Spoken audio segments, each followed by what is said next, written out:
You sent us all of your singles recommendations over the last couple of weeks. And we haven't listened to them yet. Welcome to Spin It, the singles episode.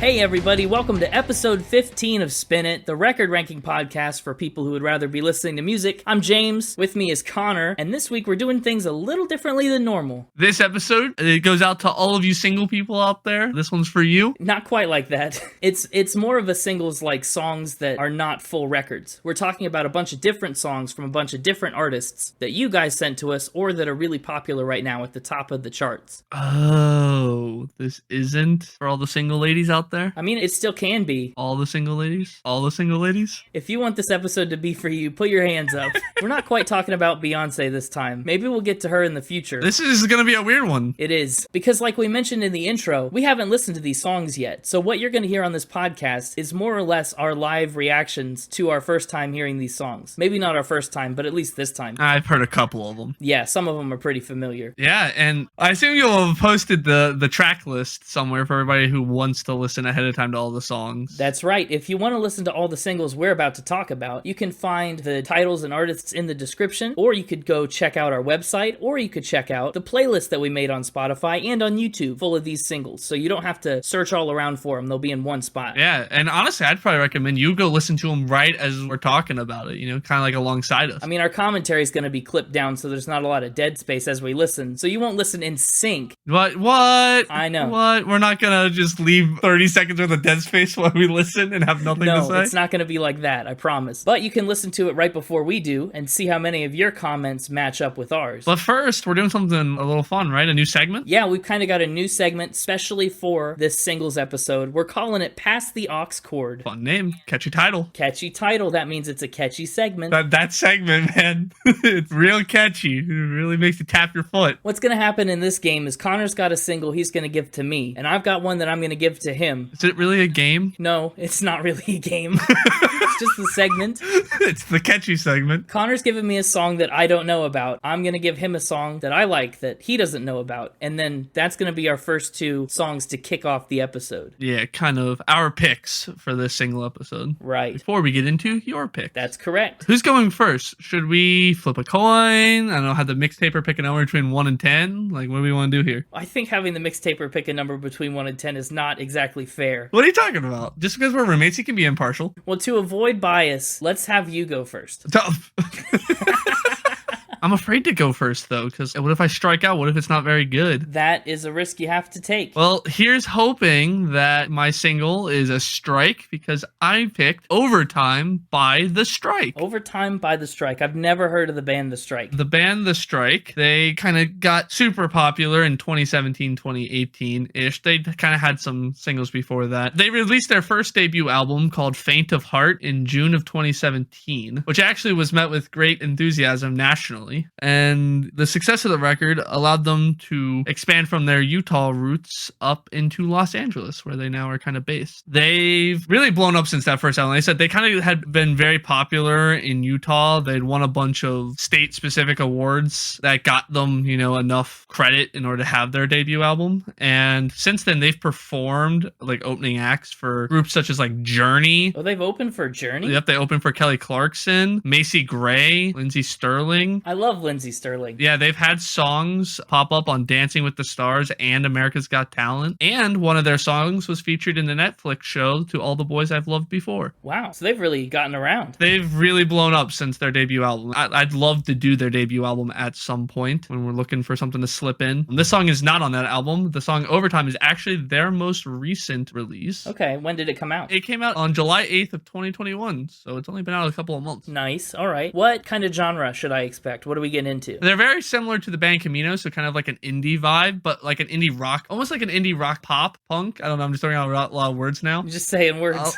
A lot of their songs have different vibes to them, I guess. They've been described as reminiscent of rock bands from the 70s and 80s. So imagine like a modern take on 70s, 80s rock band. Okay, opening for Journey, that makes sense. They love their instrumentations. All the artists actually like went to school for like music related majors. They can play a bunch of different instruments like saxophone, violins, things like that. Yeah, that's cool. Their frontman, Chris Crabb, his vocal style has been likened to vocalists such as Lou Gramm and Steve Perry. Okay. Yeah, so I really think you're going to like this song. At least I hope you do. I picked their most recent one because I think it's a good medley of all the things I like about all their other songs. So I felt like this would be a great introduction to the band. I figured you wouldn't have heard of them. That's correct. I haven't. All right, well, let's give it a spin. Should we count down? What should we do? We can try to count it down. I guess 3, 2, 1, 1, go. Oh, I'm getting Journey vibes right away with that piano. And I just love this opening beat. Bum, bum, bum, bum. It's so good. Yeah, and you can hear that synthesizer right in the back doing that arpeggio. This is a great song to like roll your windows down on the freeway and just blast. Yeah, I like his voice. Yeah, I know, right? I really like the line, "Is a fight with the second hand all that's left for me." That's a pretty good one. And the rise there up into the slight, like the top of the register. Yeah, right at the beginning of the pre-chorus. And then the rest of the band comes in. Yeah, that's different. Little patriotic line there. Home of the brave. Yeah, I was getting a tiny bit out of the beginning of like Bruce Springsteen vibes. Just the tiniest little touch. Sure. Like if Journey covered a Bruce Springsteen song.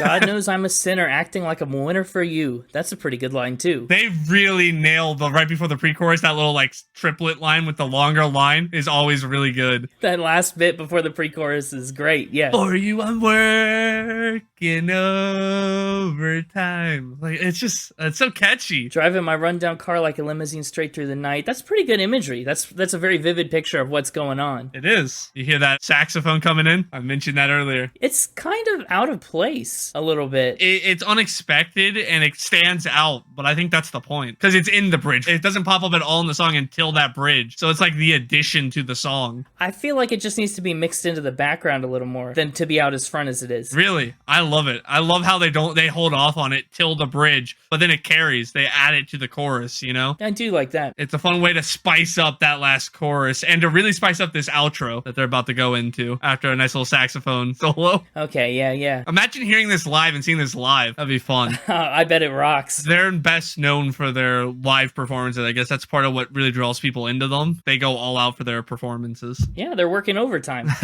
The fade out's pretty nice. That's my pick. Nice, this is a good pick. So to recap for the audience, if you haven't listened to it, this is a song about a guy who's working overtime and burning the candle at both ends for his significant other. Yeah. And he's driving his rundown car like a limousine straight through the night, feeling like a rock star because he's got money to treat his person to what they want. Yeah. They really like to have songs that have like kind of a romantic side to them, but so much of the imagery is more just about him putting in that time and like his feelings about that, right? That's what really the meat and potatoes of the song is, even though it's tangentially about his person. Yeah, and that's a cool angle to take. I think it's really easy to fall into the trap of writing a love song about the object of your love. This is more about the work it goes into maintaining that love. Right, it's a cool tangent to that where you're writing about yourself and how you feel in this relationship. It's a clever spin. Spin, you say? That's Overtime by The Strike. Check it out. That's a pretty good song. It'll be stuck in your head. I'm sure it'll be stuck in mine. Yeah, and like I said, if you like that main album's a heavy hitter. Yeah. Well, let's pass the aux cord over to me. I'm going to give you my single. And no, it's mine. I'm going to play another one. Hogging the aux cord. Hog the aux cord, the new segment. Not as catchy. You're right. Pass it on. Mine's going to be a little bit different. I have a music video you need to watch that accompanies my song. Oh. That's the way that I discovered it, and I think the music video greatly enhances the experience. Oh, okay. My song is a song called... Better not be Rickroll. You better not be Rickrolling me right now. I'm not Rickrolling you, I promise. My song is a song called 10 Years by Dadi Freyr. 10 Years by... How do you pronounce that name? Dadi Freyr. It's Icelandic. He's an Icelandic singer and songwriter. Sometimes he's known mononymously as Dadi. I found out about this guy because of his participation in Eurovision, which for our American listeners or people that don't know, that's an annual song and performance competition that happens all across Europe every spring. Each country submits an artist and a song, and these guys, Dadi and the band Gaga Magnet, of which his wife is a part, they were supposed to perform their song Think About Things in 2020, but of course, that Eurovision got canceled. So instead, they picked 10 years in Eurovision 2021, and I think they got 4th place. They were robbed, in my opinion. I think they should have won. But this was their Eurovision entry for the country of Iceland. It's another song that is super catchy. As an artist, he released his first EP in 2017, then a full-length album called And Company in 2019. This song, and his latest EP called Welcome, is actually on the Albums of the Month list right now, in October. Oh, I might go listen to it. I love this song, and I'm fascinated by the music video. It's lighthearted and it's a lot of fun. The music video is not necessarily related to the song, so I'm guessing your comments as we watch live will probably be about the video, and then we could talk about the song afterwards, but I'm ready when you are. 3, 2, 1. play! Mayor of Iceland. Yeah, the mayor of Iceland calls him. Is that actually the mayor of Iceland? I don't know. I hope it is. A monster. Oh, gosh. Yeah, there's a monster terrorizing the city. Man, I really want that to be the actual mayor. I know, right? He needs them to come save the world from the monster The sweet. with the sweet dance moves. He pressed the glass. I'm loving this. We're not even into the song yet. No, this is just exposition. Oh, he's part of a team. Yeah, this is the squad. They all have cool little rings. We should get spin-it rings. Like Captain Planet. Here's the song. Listen to that intro. I love this. Very instrumental. Well, the first time I heard this, I was like, where has this been all my life? Almost orchestral. That's not. No, it's not. He's more of an electronic producer. This feels Icelandic. I don't know what that means exactly, but yeah. Look at him come in on these hover cars. I really like the like fly monster with his foot stuck on a house. Yes. I know it's not supposed to be a fly monster, but that's what the face reminds me of. Oh, the dance, the side. Yeah, go. Get it. The dance is the best part. Listen, these are those sweet dance moves, all right? Uh-huh. We're not even talking about the song right now. I told you you'd be caught up in the music video. We'll talk about the song in a moment. I gotta watch it. Oh, they're glowing. Oh, wow. They're like Care Bear staring. Yes, that's exactly what it's like. They laser beam this monster, but it doesn't work. He's too powerful. Oh, but he protects them with the Care Bear share. Oh, the demonic laugh. Ooh, I like the way he said fascinating there. Yeah, it's nice. Oh, they're going back to headquarters? Is that what that was? They're just regrouping. The tractor guy. Wait, why is the tractor up against the house? He crashed that tractor into the house. You would too if there was a monster around. I'd be driving away from that monster, not into it. Ready? Ready for the power up? Dude, the power of friendship. Oh, he's in a mecha! Yeah.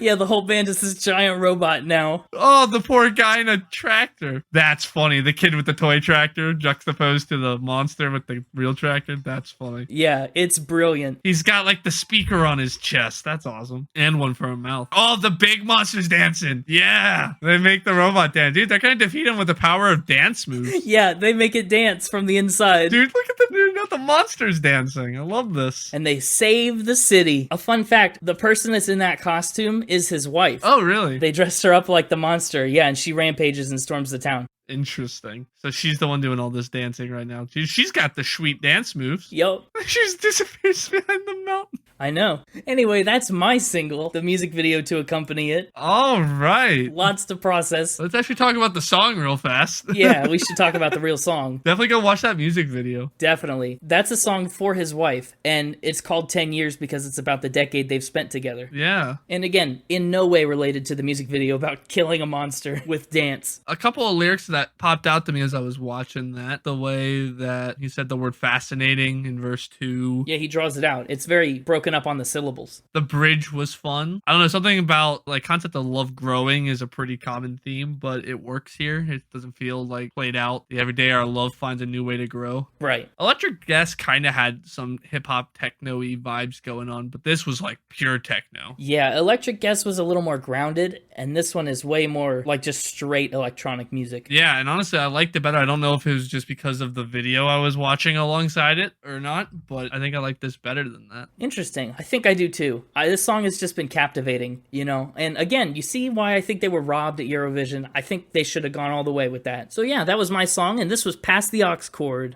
I think we both had pretty good singles. Whose was better though, audience? Vote in the comments so one of us can feel bad about ourselves. Tell us who you think brought the better single for Past the Aux Cord. So who do you want to hog the Aux Cord between now and the next single? Oh, that's fun, yeah. Whoever brings the best single gets to hog the Aux Cord until the next singles episode. That's the prize. Vote below. So this is the time in the episode where we would normally go to Factor Spin. I reached out to the mixtaper and told him we were doing a different kind of episode and to come up with something. Does he have anything for us? Yeah, I think he's gonna jump right out of his eye mask. He's so excited to tell you about the new game he has for you. Okay. Oh, a new game? Yes, it's called Guess Who? Guess Who? Or Spin! Wait. It's called Guess Who or Spin? Guess Who or Spin? It's really just Guess Who, but I couldn't not have the word spin in the title. So, to be clear, there aren't going to be any spins. No lies this week. I'm evil, so who's to say? Fair enough. The way Guess Who, or Spin, is going to work, we have 10 different artists. I've gone and found true facts about a couple of them, and I'm going to give you the fact, and you can ask questions about it, but at the end of the day, rather than telling me if it's true or false, you have to tell me which artist from our singles list this fact belongs to. Oh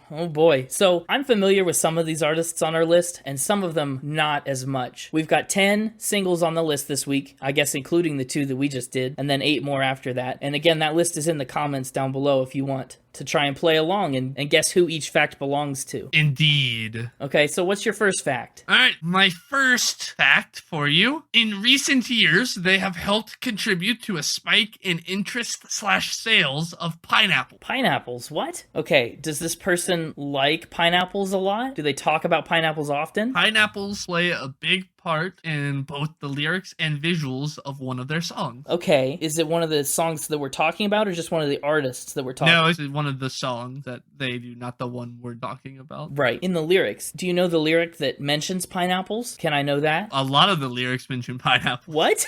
It's more than one? I guess I can give you an example. Yeah, that's what I'm talking about. Just a little snippet so I can get a taste of the pineapple. This is true, by the way, audience. This is 100% not a lie. Pineapples are in my head. Okay, so what I know right away is it's probably not Mac Davis. It's probably not the Lumineers.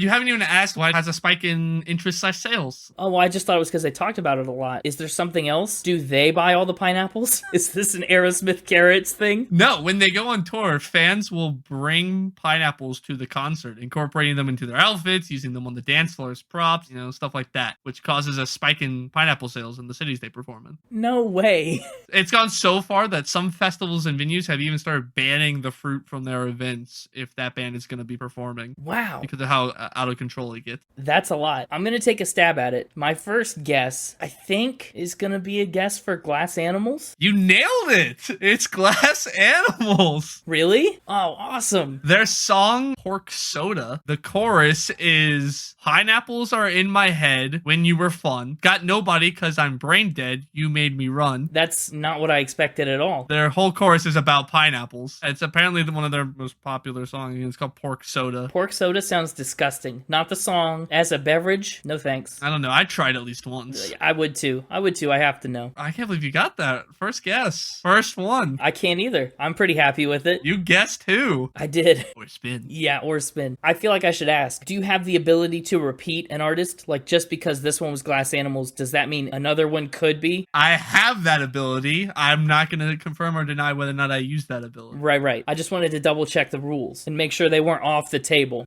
Yeah, I wasn't going to limit myself. That would have made it too easy for you. Yeah, it would have. Okay, what's the next fact? They were worshipped as a god. Like, legitimately? Sorta. By whom? By fans. But, like, in what way? Okay, did they, like, build a shrine or offer things? Like, what's the deal? It became part of their mythos, kind of explaining why they were so fast at playing the guitar. Oh, a guitar player, huh? Uh-huh. What's the rest of the mythos, then? If this person is supposedly, like, a godlike guitar player, what's the rest of the story? Well, it started as a graffiti slogan, claiming that they were a god, and it kind of became popular artwork and a popular slogan that then kind of got incorporated into, they are a god, and that's why they are able to play the guitar so well and fast. They're actually grateful to their fans for adopting the phrase because it's given them the kind of status that nobody can tamper with. Okay. I'm glad you said that, because first I was thinking, obviously, someone who's great with a guitar, Eric Clapton comes to mind right away. Sure. But he already had the status of someone who can't be tampered with, I mean, before any kind of graffiti art would come up, I guess. And he's not known for his fast playing necessarily. I think he's mostly known for his soul and like the heart he puts behind his playing. So then who are you going with? The Lumineers don't have a lot of fast playing, nor does Mac Davis. I think I'm gonna take a stab at Unwell on this one. I think this fact belongs to Unwell. Unwell, you got it wrong. That was a really bad pun. Wrong. Okay, so that's just wrong. So that's one. That's one miss. I don't know where to go from here. Well, you know, it's not Unwell unless you want to guess them again. I mean, you can try. Maybe it changed in the 5 seconds. I don't think that would be the smartest move. Is it Clapton? Going with Eric Clapton as your second guess? I guess. I don't know. He's the guitar player of the group. Ding ding! It is Eric Clapton.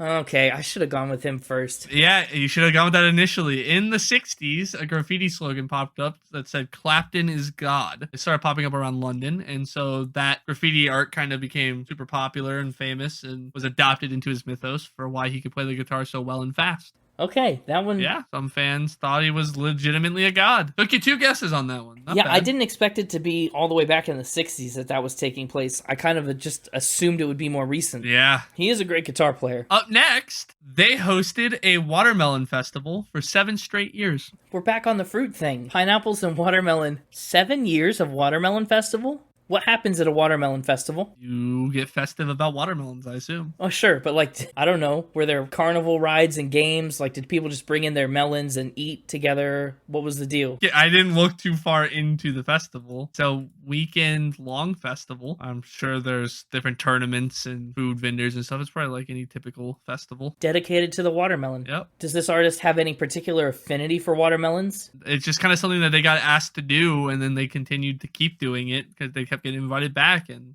kind of just became like a streak thing. Just because it was their thing, they just jumped in? Yeah. Where is the Watermelon Festival? It's the annual Minnesota Kellogg Watermelon Festival. Okay. It's one in a melon, good time. That's their slogan. That's a great slogan. They host the event and perform at the opening and closing concerts. Who does this fact belong to?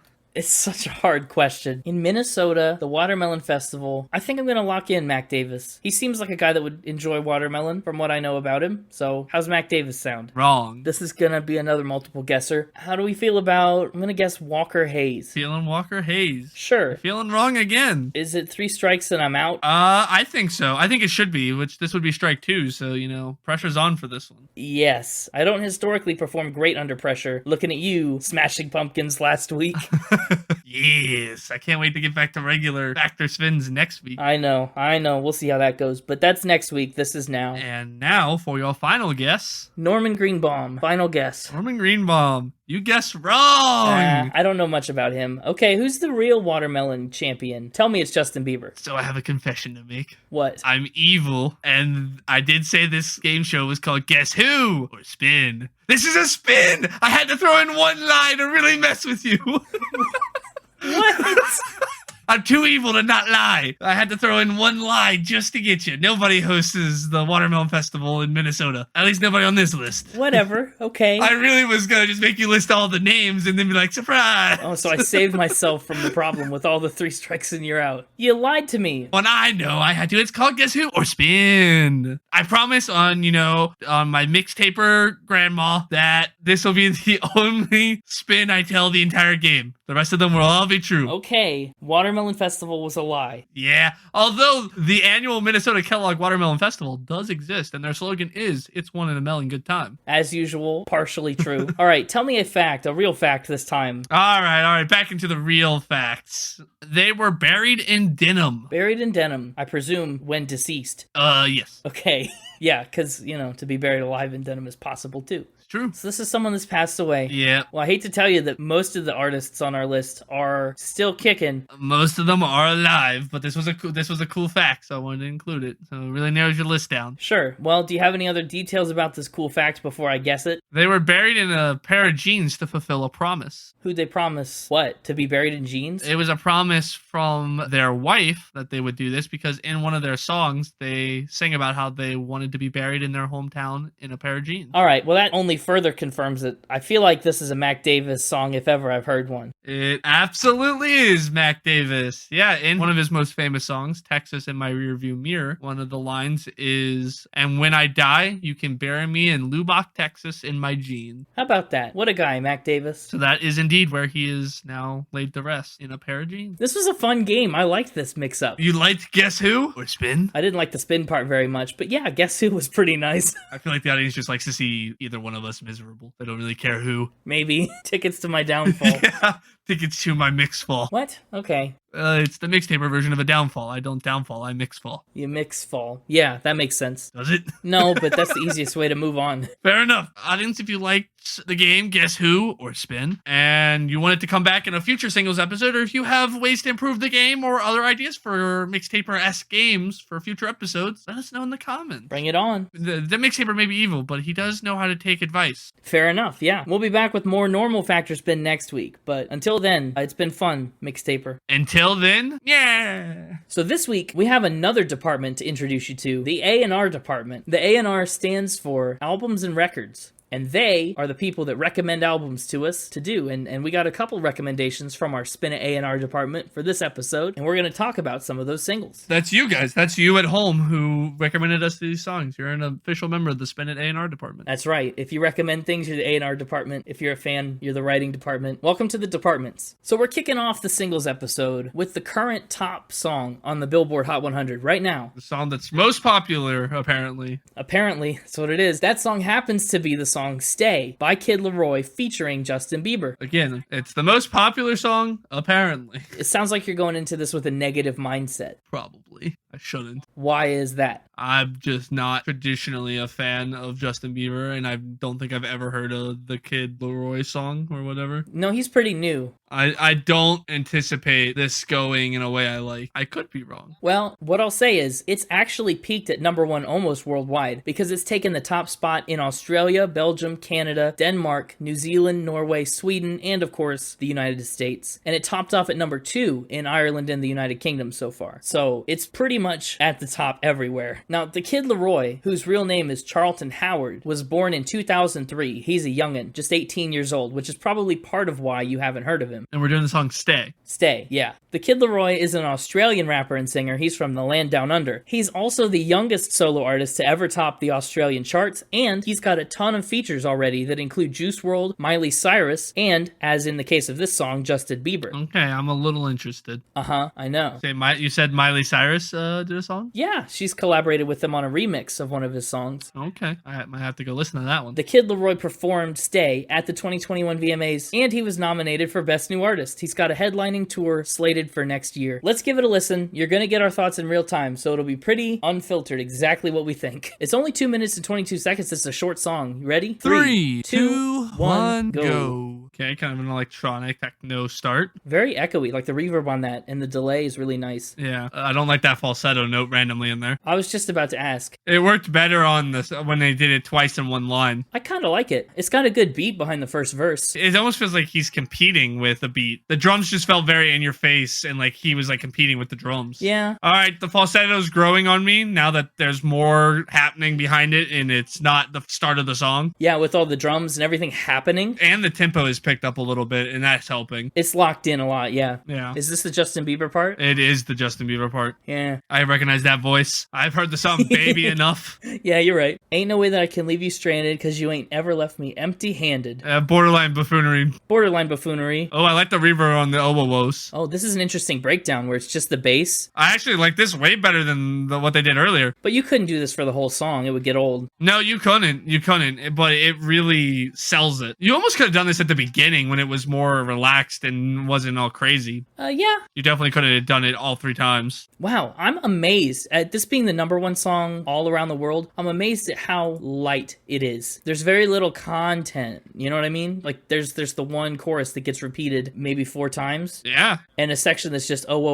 Like that happens 3 or 4 times. There's really not a lot to it. Yeah. You know, I guess that's maybe what makes it so popular is there's not a lot to keep track of or remember. Yeah. This is a song you could pick up really quickly. Now, this definitely feels like a song that would be number one worldwide, again, because of how repeated it is, you know? Songs like this that are more stripped back and just very catchy tend to do very well, I feel like, in this kind of genre. It's already in my head. Yeah. Yeah, oh, absolutely. Even though I said I didn't care for it, I do the same thing I told you that I never would. Like, it's so very easy to sing to. Yes. It's stuck there already. And it definitely grew on me. It's just, I think he should have started with the verse and not with the chorus. It does come to an abrupt start. If I listened to the song again, knowing it was coming, it maybe wouldn't have been so abrupt. Yeah, I think this is one that I could add to my playlist. It's not my new favorite song, but I think it could go in the mix. If it came on the radio or on like if it popped up and started playing, I wouldn't skip it, but I would never go look for this song. You wouldn't seek it out? Okay. Yeah. Not bad. That's an interesting song to start on, I think, I was actually kind of surprised, again, like you said, at how relaxed and laid back it was. They threw a couple of obscenities in there, but I didn't expect it to be so airy, I guess is the word. Yeah, that's a good word for it. I can see why it's number one. Me too. Yeah, it makes sense. Should we move on to Mac Davis? I think it'll be a drastic shift in tone and everything. No thinking about it, it is. I grew up listening to Mac Davis. This is one of the songs suggested by you guys, the audience, honestly, by probably one of our biggest listeners, probably. Shout out to them. This one comes straight from the A&R department. Yep. Mac Davis. Tell me about him. Sure. Well, the song we're talking about is Baby Don't Get Hooked on Me from the album of the same title. Mac Davis was born in Texas, like you said, in 1942. I didn't say the mixtaper said. Right. Yeah, sorry. My bad. As you've heard, Mac Davis was born in Texas in 1942, and he did just die last year on September 29th, 2020. Sad. Buried in Denim. Sad. So that's what I just learned. He's one of those sleeper artists to me. Like, he was very popular in his time, but it's not a name that a lot of people recognize when you say it. No, but he actually wrote songs that Elvis covered. You know, he was the guy. Absolutely. He wrote a lot for Elvis. I mean, one of Elvis's most popular songs, In the Ghetto, written by Mac Davis. That's a Mac Davis original. Yep. Mac Davis actually did his version of it as well, which I personally like better. Yeah, you would. Mac Davis was an actor as well as a musician, actually. Yeah. And he was in everything from Where the Red Fern Grows to SpongeBob. Wait, he was in SpongeBob? That one I didn't know. I knew he was in The Red Fern Grows. He was in a SpongeBob 4D movie, which I'm guessing was for a theme park or some kind of attraction. Oh, yep. One of those things that, like at Disney World where like you sit in the chair and the chairs rock and you get sprayed with water. Those kind of things. That's right. That was Mac Davis. Huh. In SpongeBob. I know he was in the Netflix Dolly Parton docu-series or documentary or something. He played like a preacher in some Dolly Parton show that I think was on Netflix. Yeah, he released 19 records from the 1970s through the 90s, and Baby Don't Get Hooked on Me is from his third record. That's his third album, is Baby Don't Get Hooked on Me. It came out in 1972. Yeah, his greatest hits album we had on cassette, and that was like the only thing we ever listened to in the car when we would go places, was pop in the cassette and listen to the Mac Davis greatest hits. Yeah, that doesn't surprise me. But he's got this really soft, like, pop country style to him. But yeah. Especially early on. That's kind of a lot of what he does. He's like country soul. Yeah, it's hard to exactly pin down what it is, but I think it's mostly country. It's very country. It'd be like... But not like in the traditional way you'd think of country. It's not like Hank Williams country, but it's also not Miranda Lambert country. No, He's like George Jones country. Yes, he's kind of more in that vein, but also... Yeah. It's got just a bit more of a pop leaning, like a soft pop, not top 40 pop. Sure. You can tell he wrote for Elvis. Anyway, so that's about him and about the song. Let's give it a listen. Yeah, maybe don't get hooked on me. Maybe we'll get hooked on this song. I'm already hooked on it. Been hooked on it for years. Fair enough. All right, 3, 2, 1, play. Oh, the drums are interesting. Yeah, I'll let you do most of the commentary on this one because I've heard this song millions of times. Yeah, the strings are nice. Oh, I love his voice. It's just so, like, gentle. You haven't heard this one, right? Because you didn't listen to the Greatest Hits album. No, I haven't listened to the Greatest Hits. I like that high octave guitar. The pling, pling, pling. Yeah, it plays really nicely with the bass that's thump, thump in the bottom. And then it really picks up here in a minute for the pre-chorus. Oh, a choir? Yeah, the choir comes in. As I say, it kind of has a soul vibe to it. I like that second minor chord in the chorus. Sure. And those guitar fills are pretty standard, but they're classic. Yeah. Oh. Ba-ba-ba-ba-da-bum. They do that weird, yeah, da da da da da da. At the end of the chorus, I was not expecting that. I didn't like the way that it went up at the end, like the violin went really high and stuff, but that little extra stop at the end kind of makes it better. I really like the line woman child instead of man child. I mean, I guess, yeah, girl, you're a hot-blooded woman child, and it's warm where you're touching me. Oh, I like that. I could tell by your trembling smile you're seeing way too much in me. Like, baby, don't get hooked on me. Like, getting hooked on me is a mistake. I'll just use you, then I'll set you free, is what he sings. And the way he kind of trembles or like... It's a pretty heartbreaking sentiment, yeah. Yeah. I'll just leave you. I can't take no clinging vine. That's a good image. Baby, baby, don't get hooked on me. The tambourine. I can hear the tambourine now. That's pretty nice. Uh-huh. I don't like the drums. I've come to realize, at least on this part, they have grown off of me. Really? Interesting. I think they really keep the beat going. They do, but they're all on the left side. Like, maybe we're listening to a remaster or a stereo mix, but they're too heavy on the left, and I think they need to be more in the middle. Yeah, you know, I do kind of hear that. You're right. I feel like they're typically not that left heavy. Overall, though, I can't say a bad thing about the songwriting and about the, actual performance that he does. He's a great songwriter. Top notch. Yeah, he's one of the early legends, I guess, of, like you talked about. People don't talk about him as much. He's an unsung hero of that style of music. Yeah. For all you listeners, that Greatest Hits album will give you every song. I mean, not every song. All of his songs are pretty great. But if you want the most bang for your buck, if you're trying to get into Mac Davis, that Greatest Hits album, it'll give you everything you ever wanted to know. Now, is this song one of his greatest hits? Yep. This song is on that Greatest Hits album. Yep. Okay. It's regarded as one of his most popular songs. I get it. Yeah. Shoot. I mean, the whole idea, baby, baby, don't get hooked on me. You're asking too much from me. I can't provide that for you. That's a pretty common sentiment, I think, but he's laid it out in a way that is very obvious to me. Like, it feels like that's one of the first things you think about is don't get attached. And yet I feel like no one would think to put it in a song this way. Yeah. And again, similar to the Strikes Overtime song, this is kind of a love song, but not from the angle you normally expect. Like, if it was from her perspective, it would be a love song, right? But from his perspective, he's like, no, stop. Don't make this a love song. You don't want to get hooked on me. No. It's definitely not a love song. Like, it's like love song at tangent. If you looked at it from her perspective versus his, it would absolutely be a love song because she's absolutely in love with it. Oh, yeah, very much. Too much. That's the problem. I like it. I'm really excited to listen to this next song. Yeah, what's next? The next song is Solstice by a band called Unwell. This song is a recommendation from the A&R department as well, and it comes from a friend of ours, and they've been telling us to listen to this band and this album for a long time, and they actually got in touch with the lead singer of the band, who said they might listen to this episode. What? Whoa! Oh gosh. Unwell, if you're listening, hi. Welcome. Welcome to Spin It. We're very excited to talk about your song today. So that's what they told me, and I listened to just the tiniest little sneak preview of this song to figure out where to put it, on this list of singles. Sure. I'm excited. Now there's pressure on. I guess so. So let me tell you a little bit about the band. Unwell is an emerging 5-man pop punk band out of Detroit, Michigan, and their mantra is, it's okay to be unwell, which I really like as a slogan. That makes sense. Yeah, and I'm assuming that that's a big part of their name and their identity because they got together in 2020, kind of in the middle of the pandemic. Well, yeah. So this was a project for them to help them, be productive and create during that time and kind of just express all the emotions and deal with all the changes that came in the beginning of that year. They just released their debut EP called New Moons on August 13th, and it sounds like it's making quite a splash. I've done some poking around their Twitter and their website and stuff, and of course our friend has talked about them. I'm not too familiar with them yet, but like I said, I think I'm going to have to give them a listen after this. I think I'm really going to like this song and their music. I'm excited to hear it now. Yeah, and you're even going to go see them in concert soon, right? They're currently touring to back their EP. Is this who I'm going to see?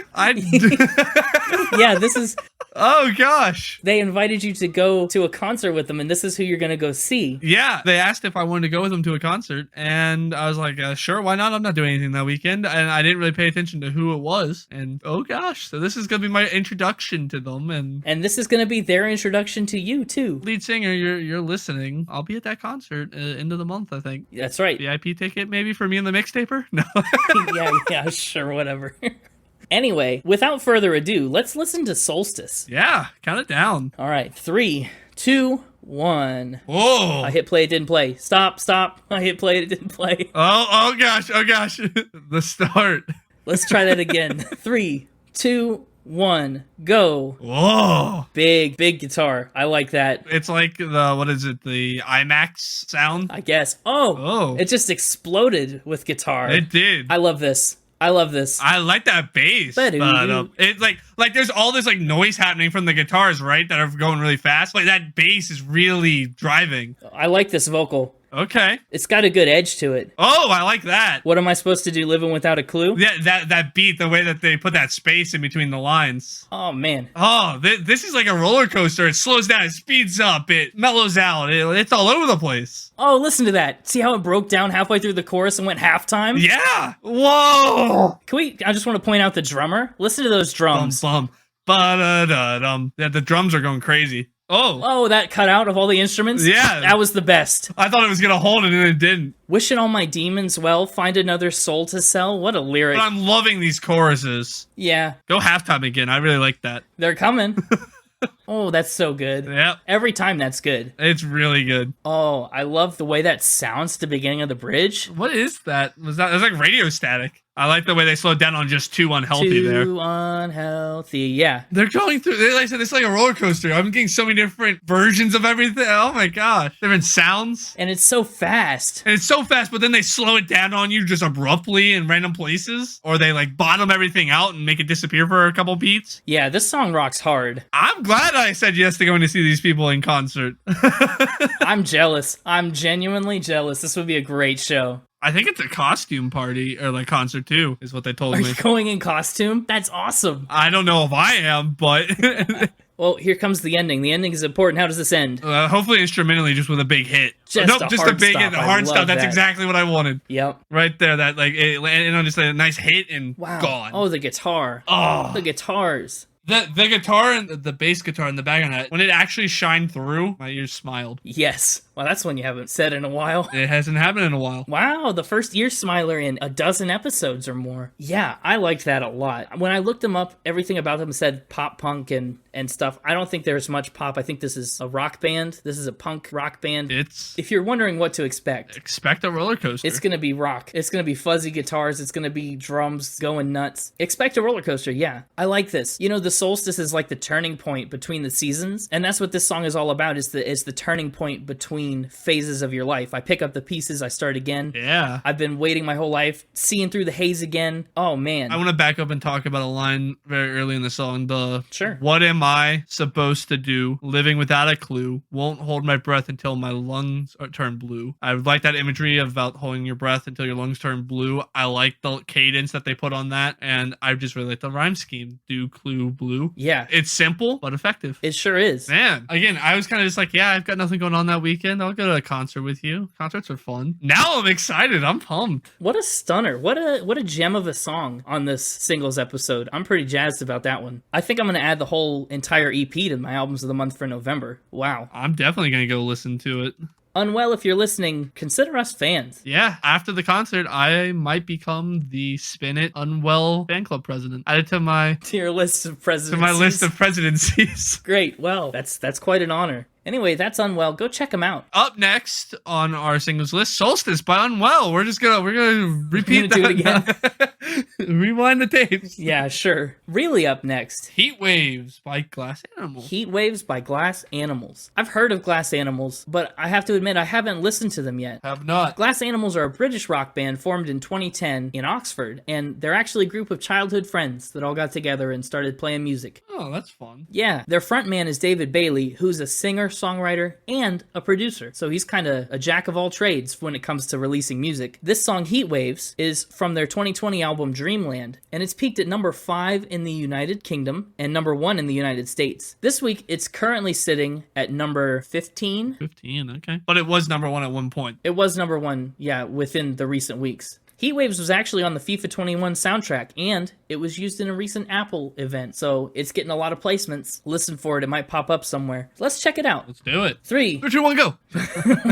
3, 2, 1, go. Oh. Mine didn't play. I missed the play button. You did it, didn't you? Yeah, you laugh at me when I do it. It happens to the best of us. And the worst of us. Audience is voting on which one of us is which. Whichever one keeps the aux cord is the best of us. Yeah. All right, 3, 2, 1, go. Okay, we just said okay in sync. This is the indie alt pop vibe that I was promised. This was another recommendation, or was this on the chart? This was on the charts, right? Yeah, actually, this one did come from the A&R department, but it was also on the chart, so it's like, we gotta put it on. Ah, gotcha. The bass is really heavy in this. Yeah, it is. Oh, that's not what I expected. I don't know how I feel about that. I can barely understand that. Good thing I have the lyrics here. It's very low. Think Electric Guest, some of the stuff that they did sounded like that. I think this is a bit buffoonery, but it works. Road Shimmer wiggling the vision. Yeah, it wiggles the vision. I like the contrast between the low voice and the high voice. I like this, what I assume is the chorus. Yeah, it is. I didn't care for the low stuff. This verse, it's not quite getting it done for me right now. Yeah, this one's a bit too melodic. Oh, that's better. That staccato bit. The pre-chorus is fine. You just need a better life than this. You need something I can never give. That's better. Fake water all across the road. Interesting. Kind of like a mirage. Well, that's the shimmer. That's the wiggling heat wave. Yeah, it's the heat wave. Yeah, that's fair. I don't like when they get all melodic like this. I don't like that the chords don't change more, I think. I think it's too similar to the chorus in chords, but the melody is different, and I don't like the different melody because the other one is so good. Yeah. Every time they go melodic like this or like dreamy, I don't care for it. Yeah, this is even a third different melody on I Just Wonder What You're Dreaming Of, but it's the same exact chords. Yeah. Like, that's getting overplayed for me. Oh, that stop, and then that kick drum to come back in was good. That was good. But this funky beat they got going is really good, and every time they like smooth it out, it just doesn't do it for me. Yeah, this is an interesting song. Oh, we're back to this. Oh, come on. No, get out of here. No, I like this now. No. It was surprising at the start. I like it at the end. No. The lower digitized voice more. It'd be one thing if I could understand it. If I didn't have the lyrics in front of me, I'd think you're just going the whole time. That's a valid critique, I guess. Oh, I like the ending. This is fun. I like this deconstruction of it. I like that ending. The ending was good. Honestly, if they'd done that in a couple of the places where they didn't change anything, that probably would have helped. It would have. It absolutely would have. I'm thinking this song has a really strong chorus. It does. And just, I don't like the way that it doesn't move. I feel like this was a very stagnant song, which I guess plays into the metaphor of a heat wave where everything in the air is still and you can't breathe. They talk about not being able to breathe in the lyrics, but it just didn't do enough. The verses felt underwhelming. The chorus, again, good chorus. I really can't say much about the chorus. The verses, though, were just so far behind it. They were on another level for me. Keep the chorus, keep the beginning and end, and then get rid of the rest. I don't think this dissuades me from listening to more Glass Animals. I feel like I would still check out their music, but I'm like, I'm lukewarm on this particular song. Unlike Unwell, I probably won't be checking them out. Yeah, fair enough. Honestly, after listening to this one song, I wouldn't blame you because this song felt like a lot of things that you don't normally like. That's fair. This one gets a thumbs in the middle for me. That's where I'm putting it. Thumbs in the middle. The artwork for the song is trippy. That I'll give you, but that's for the whole album. Dreamland, right? This pink and purple with the weird head. I don't know. It says Glass Animals Dreamland, so it could be for the whole album or it could just be for the song. Sometimes they do artwork for the song. They do, but this is from the album. It says Dreamland on it, which is not the name of this song. Oh, you're right. The fact that it says Dreamland on it is really what points me to the fact that it may be the album cover for Dreamland. Oh, there's the Pork Soda song. The Pork Soda song. I do want to listen to that one later. No, I'm about to hit play on that song right now real fast, just to get an idea. All right, yeah, I'm already going to turn that one off. Next up, we're talking about a song that most of you probably know. Even if you don't know, you know it. Spirit in the Sky by Norman Greenbaum. Great song. Kind of a one-hit wonder. It kind of is, yeah. I don't think many other people could name Greenbaum songs. He was born in Malden, Massachusetts in 1942, and he was raised in an Orthodox Jewish household. And his interest in music kind of started in Southern blues music. All that kind of, that old-timey blues stuff that we'll talk about more when we get to Eric Clapton. But that same vein of music is what inspired Norm Greenbaum a lot. This song, Spirit in the Sky, came out in 1969. It sold 2 million copies in its first 2 years, and it was certified gold from the RIAA. It's pretty popular. I like this song already, so I'm excited to listen to it again. Let's do it. I think this is the one song on the list that we're both familiar with. Is it the only one that we're both familiar with? I think so. Well, I know Eric Clapton, but I don't recognize Wonderful Tonight, at least off the top of my head. You probably will when we play it. Well, let's take Norm Greenbaum for a roll. 3, 2, 1, play. I love that guitar. How can you not? That fuzz. You can hear the blues on this. It's apparent right away. I love that weepy guitar in the background. Do, do, do, do, do. Yeah. Like, that's so good. It reminds me like in Guitar Hero when you could like wiggle that The whammy bar. the little stick and it would make it all the little whammy bar and it would make it go all wobbly. When you wiggle the stick. Oh, brother. Listen, you're the music expert. I'm just the music enthusiast. That's right. Spirit in the sky. He'll recommend you to the spirit in the sky. That's where you're going to go when you die. When you die and they lay you to rest, you're going to go to the place that's the best. I'm ready for this instrumental break. Yeah. Ba, ba, ba, ba, ba, ba, ba, ba. The triangle. Did you hear that triangle? Yeah, the ting. There it is again. Then it's like the dinner bell. It's like ding. Oh, here's the guitar solo we're all waiting for. Yeah. So simple, yet so effective. I love this way it quiets down right here, but it doesn't lose any of its fuzz. No, it doesn't. That's really well done. I like how he's able to blend these blues and gospel themes together so seamlessly. Feels real good. You're right. The background singers are great. I know. They really make it. I will say one critique I've always had about this song is that the minute-long instrumental break to end the song is a bit long. Yeah, but the instruments are the best part of this, and I mean, sure, it's a tad long. it is. But it's cool how they're able to build such a full sound on such simple bones, you know? It's all just that fuzz guitar, the triangle, the background singers, and the drums there, the hand claps. Yeah. That's the majority of it. And it fades out really nice.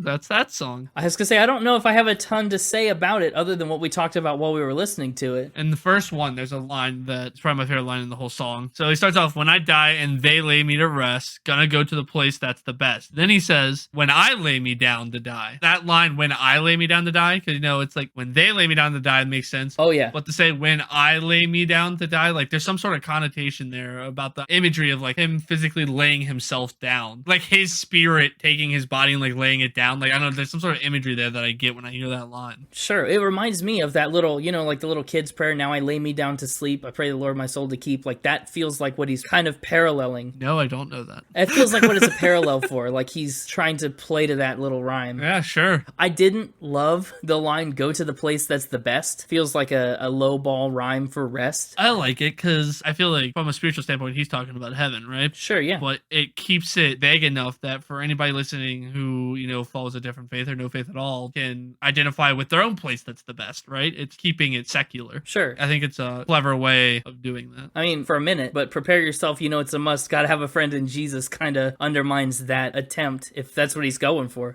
I mean, sure. I don't know. I like it. I like it too. It's a song that is pretty synonymous with the late 60s, I think. And it's just a song that I feel like most people have heard, even if you don't know you've heard it. Maybe saying Spirit in the Sky by Norman Greenbaum doesn't even mean anything to you. I bet once he starts playing this song, you'd know it. If you play that instrumental guitar, like everybody's going to recognize that. Ba-da. Yeah, they get it. Everybody's gonna be like, I've heard that before. All right, now are we ready for the next song? Are we? I don't know. The next song, I'll admit, I'm a little familiar with, and it is not my favorite going into it. Oh, I hope I like it just so that for once I like a song you don't. I feel like it's usually the other way around. Yeah, so the next song is Fancy Like by Walker Hayes. Okay. It's huge right now. It's number 3 on the all genre charts, and it's pretty darn near the top of the country charts as well, obviously. I just pulled the lyrics up, and there's a line in verse 1 that already makes me excited for this song. Excited? Oh, yeah, great. Well, we'll see. So Walker Hayes is a newer of the big names on the country music scene. Yeah, I haven't heard of him. Yeah, he was born, like Hank Williams, in Mobile, Alabama in 1979. Well, the 79 part's different, but you get the idea. Sure. He graduated in 2002 with a degree in music, and he actually focused on piano while in school, which is not super common for country musicians. Okay. Yeah, he came to Nashville in 2005, started releasing singles as early as 2010, and he released his first record in 2011 called Reason to Rhyme. His second one, called Boom, came in 2017. Fancy Like, the song that has turned him into, quote, the Applebee's guy. What? Oh, you'll understand when we get in there. This song has made Walker Hayes into the Applebee's guy. This is from his 2021 EP called Country Stuff. And it's already RIAA Platinum certified. And it's hit number 1 and number 3, like I said, on the charts. And it will probably be in every single Applebee's commercial for the next decade. I mean, if Applebee's is even around that long. Which is weird because the line in verse 1 that caught my attention was him talking about Wendy's. So when you said Applebee's, I was like, what? Taking her to Wendy's. Yeah, I thought so. Well, let's not waste any more time. I want you to hear this song. All right. I hope I like it. It's set up to be something I like. It's an interesting pick for sure. All right, ready? Yep. 3, 2, 1, go. Oh. I like the start. It starts pretty country. Like Classic country, like classic modern country, 2000s country. it feels like 2010 country to me. Yeah. Something like Billy Currington would have done. Sure. Don't need no champagne poppin' entertainment, low maintenance. Like I like that. And then we get like product placement. Dip me in her Frosty. I mean, it's not really product placement. What's Wendy's most famous for? The Frosty, right? You're gonna quote a Wendy's item, Frosty's where it's at. I don't like the bass. It's not like they're like the Dave Thomas single. Yeah, but that's what it is. In the chorus, fancy like Applebee's on a date night got that Bourbon Street steak with the Oreo shake. He's like brand name dropping. Well, he's just naming off a bunch of popular food items. No, I like this. Really? I like it. I like the concept of we're fancy like things that aren't fancy. Things that are fancy for your non-bougie people. Sure. Don't need no Tesla to impress her. My girl is rolling on a Vespa. We all grew up dipping fries in Frosties, going, oh, look at us dipping fries in Frosties. Sure, but... You know? Like, going to a Steak and Shake and getting a milkshake. But like, oh... Yeah. Look at me in a diner, old school diner. Like, when you don't have the ability to be truly fancy. Did you hear that echo? Gotta add that whipped cream? Come on. I liked it. I liked it. Oh, no. Yeah. Honestly, the thing I don't like the most about it, and it's grown on me from the beginning, but the way he's constantly dipping, it's like he's a sine wave, He's just like, oh, yeah. Yeah, he rolls into it a lot. That's the thing I least like about the song. I'm loving the lyrics, and I'm loving the beat. I do love this bridge. This bridge is really good. Box wine, yes. I just don't like the chorus, and the chorus has to be the best part, and it's not for me. Your biggest complaint is that he's naming off name brand things. Oh, that's not my biggest complaint. This doesn't feel like a country song, first of all. Yes, it does. Bougie like Natty in a styrofoam. That's such a country like imagery. It is, and that one's fine. It feels like a pop song. No. It feels like a pop song where he's naming brand things. All country music since 2000 has felt like pop songs. All right. Okay, I know a lot of it has. Modern country is like southern pop. No, but there's too much not country in this. I just feel like the bass was way too strong. The guitar was way too not enough. Nope. I don't really love the way that he sings it either. I mean, the way he sings is the only one I'll give you, because like I said I didn't care for his wavy like drawl they did on a lot of it. It's too... I don't even know. It was like he was on like a electric scooter that kept speeding up and slowing down, and he was trying to talk. On a Vespa. Yeah. He did say his girl was rolling on a Vespa. Oh, there you go. He recorded this on a Vespa. If he recorded this on a Vespa, that will redeem it for me, but I really doubt it. Walker Hayes, if you're listening to this episode as well, tell us, did you record this on a Vespa? And if you didn't, lie to us. Tell us you did. Lie to us? Yeah, sure. I just want to hear you say that you recorded this on a Vespa. I don't care if it's true or not. It's not my favorite song, and that's nothing against Walker Hayes. It's nothing against this EP. It just doesn't... I'm not saying it's my favorite. It's good. I can see why it made it to number 1 and number 15 or wherever it's at now. It's a good country song. I just think of all the reasons I would listen to country music, this song embodies none of them. You've never been a big fan of modern country music, I have too. No. What are you talking about? I just feel like I don't hear you say a lot of positive things about modern country. We did a whole episode on Casey Musgraves. I don't understand. Anyway, I guess that's fancy like. It's okay. I like the song. It's not for everyone. I'm not saying you shouldn't listen to it or you shouldn't like it, because maybe you will and maybe you do. But for me, this one's probably going to be a pass. I do want to re-emphasize, I did love the bridge. My clean blue jeans without the holes in them, country kisses on my lips without the skull in them. That's pretty good. I felt like that bridge was tight, and that was the best part of the song. All right. Yeah, let's move on. The next song comes to us from Michael in the A&R department, and it's the Lumineers' newest single. It's actually not the Lumineers' most recent single. I take that back, because they just released another one 3 days ago. So this is their second to most recent single. Now you're lying. The mixtape was rubbing off on you. I know. What's the podcast coming to?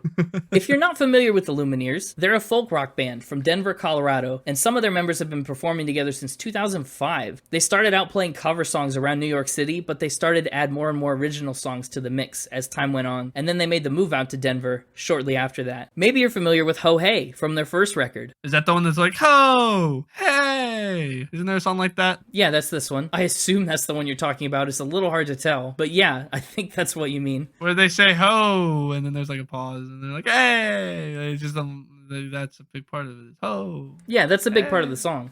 I belong with you, and you belong with me. Yeah, that's the one. Or maybe you heard Ophelia from their second record, Cleopatra. Or maybe you watched the Hunger Games movies. They wrote the music to the Hanging Tree song from that. Did they really? Yeah. Well, I mean, they didn't write the lyrics. Obviously, the author of the book wrote the lyrics, but they did the music. Or maybe you're a Game of Thrones fan. Their song Nightshade was released on the album that commemorated the show's final season. The The Lumineers have put out 3 albums so far, and a 4th one is imminent, and it's called Brightside. That's where this single comes from. It came out on September 20th, 2021, so it's pretty new, and that's all I have to say about it, so... Jump on in. Count me up this time. Count you up? Okay, well, we're still going to end on, it's going to be 1, 2, 3, go, just so we're clear. All right, 1, 2, 3, go. Another drum-heavy start from them. Yeah. Unusual. Okay, so the chords feel very consistent with what I know of the Lumineers, but the distortion is kind of a novelty for them. Like, that's a new thing. This feels almost like a Killers song to me, I think. I'm waiting on it to go somewhere. It's kind of in this flux section, where it's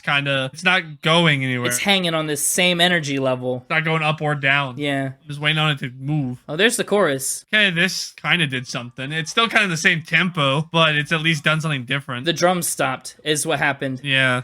That's your chorus. I'll be your brightside baby tonight.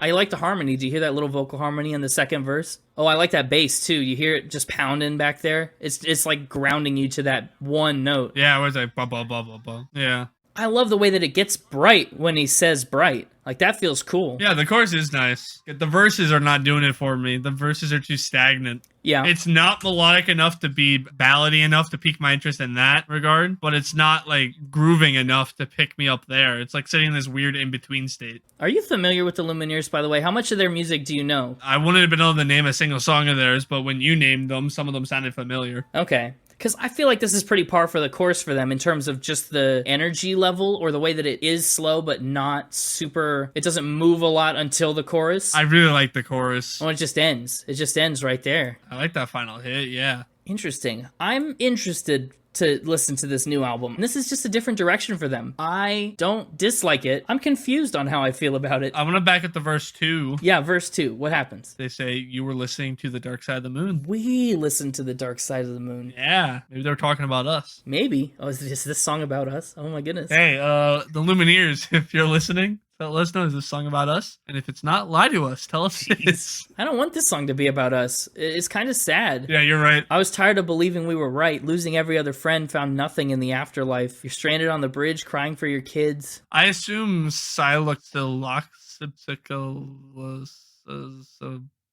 the drug in verse 2 that's mentioned that they're doing in a hotel room. I assume it's some sort of psychedelic. It seems to be, yeah. To stare at the waves on the ceiling. Sounds like it'd be psychedelic. Yeah. The chorus, very pretty. I liked how they ended the song. The verses just didn't go anywhere ever. No. It kept me stuck in limbo. They did. You're right. And it's not like it's a low on the verses to a high on the chorus. It's like a middle on the verses to a high middle on the chorus. It doesn't go many places even when it goes the most. Yeah. I like it well enough, and I think it'll grow on me. It's not my least favorite. It's consistent with a lot of things that I've heard the Lumineers put out. I think we should close it out. Our 10th single and final for the episode, last but not least, Eric Clapton's Wonderful Tonight. I've been thinking about it since we talked about it a few songs ago. I think I do recognize this song. I'm sure you will as soon as he starts that first guitar riff. It's one of the more instantly recognizable ballad guitar riffs, maybe of all time. Yeah. 3, 2, 1, go. Well, no, we gotta talk about Eric Clapton. I kind of like Eric Clapton, you know. In a world of guitar players, he's one of the more famous ones. And like we talked about, he's got his roots really deep in blues music. And his catalog is full of covers and revitalizations of folk and blues classics. Rolling Stone actually ranked him at number 2 on the list of 100 greatest guitarists of all time. Number 2 is pretty good. Yeah, listen, he's a god. That's what they say.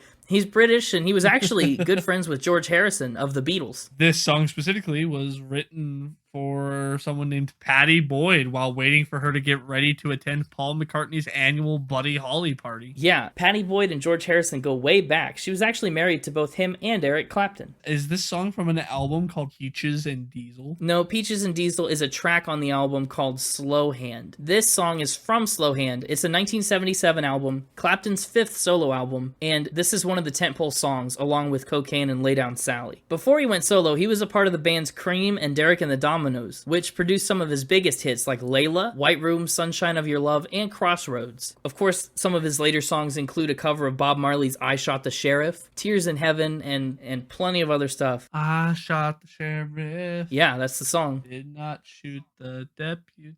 I also feel like it's worth mentioning that he holds/held/expressed some pretty radical and controversial personal and political beliefs over his career. Yeah. So he's kind of a case where most would try to separate the art from the artist, as they say. I mean, you know, take that as you will. He has a fun nickname. Yeah? He's got the nickname Slow Hand. Right, like the name of his album. The album's based off of his nickname, which he got when he was a part of one of those other bands you mentioned. He would consistently break guitar strings while playing. Yeah. And so while he stopped to restring, the audience would slow clap till he got it fixed. That's funny. And so he got the nickname Slow Hand. Well, this song in particular is a pretty slow song. It's consistent with that nickname. Shall we?